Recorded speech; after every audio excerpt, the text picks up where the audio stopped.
भाजपा नेता से भूमाफिया बने के गोयल की अड़ीबाजी उजागर। बुजुर्गों की 35 करोड़ की पैतृक संपत्ति को हड़पने का प्रयास। इंदौर कलेक्टर मनीष सिंह के समक्ष बुजुर्ग और कैंसर पीड़ित मनोचा परिवार ने लगाई गुहार। कलेक्टर इंदौर मनीष सिंह ने जांच के दिए आदेश।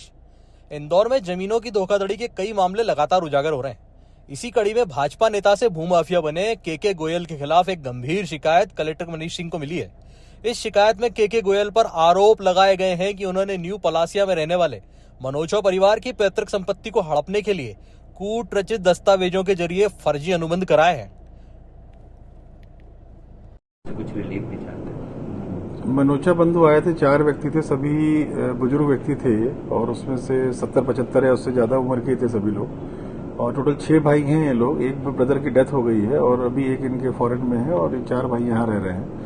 इनका न्यू पलासिया में कोई मकान है 38/2, उसको लेकर के इश्यूज उनकी थी। उन्होंने रिटर्न कंप्लेंट दी है और पूरे एविडेंसेस भी दिए हैं अपने, जिसमें कि उनका ये कहना है कि पहले उसमें सौदा चिट्ठी एक कच्ची टाइप की बनाई गई जिसमें नानाग्राम कालरा और एक खुर्शीद खान नाम का कोई व्यक्ति है, और उसपे उस आधार पर इन्होंने अप्रधिकृत रूप से एक विनोद मिश्रा नाम के आदमी से फर्दर एक एग्रीमेंट कर लिया।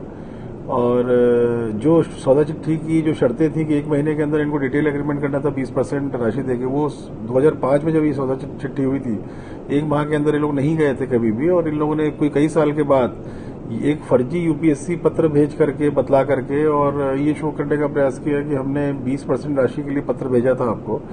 मनोचा बंधुओं ने पोस्ट ऑफिस से वेरीफाई किया तो वो जो यूपीसी जो बतलाई जा रही थी, सौदा पत्र जिन लोगों ने किया था, वो फर्जी निकली थी और रिटर्न में पोस्ट ऑफिस ने दिया है कि इस प्रकार की कोई यूपीसी हमारे यहाँ से जाना नहीं पाई गई है।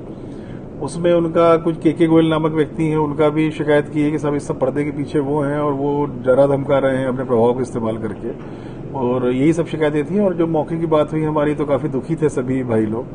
और उनका चूंकि बुजुर्ग हो गए हैं, उनके एक ब्रदर की डेथ भी हो गई है, तो उनको चिंता ये है कि जीवन के, उनका कहना था कि स्टेज फेज में है, बच्चों को हम अगर ये मकान बेचते हैं तो हम बच्चों को कुछ अपना फर्दर बांट करके हम फ्री हो जाएं हम लोग। और अभी वो जब भी बेचने जाते हैं तो उनका कहना है डराया धमकाया जाता है हम लोगों को, हम लोग बुजुर्ग लोग हैं, हम लोग किससे लड़ेंगे। तो उनकी शिकायत ले ली है हमने और समझा है उसको, और हमने एडीएम राजेश शटर को बोला है कि इसमें सुनवाई करनी पड़ेगी, सभी को नोटिस इश्यू करें।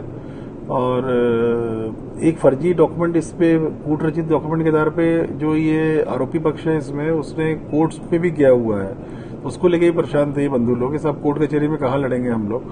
और प्योर धोखाधड़ी की गई। टाइटल क्लियर है इनका, टाइटल इन लोगों के पक्ष में, वो कहीं डिस्प्यूटेड नहीं है।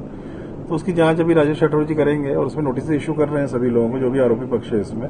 और डेफिनेटली हम लोग पूरा प्रयास करेंगे कि जो ये बुजुर्ग व्यक्ति आए थे 4 ब्रदर्स से, ये लोग, इनको हम न्याय दिलवाएं।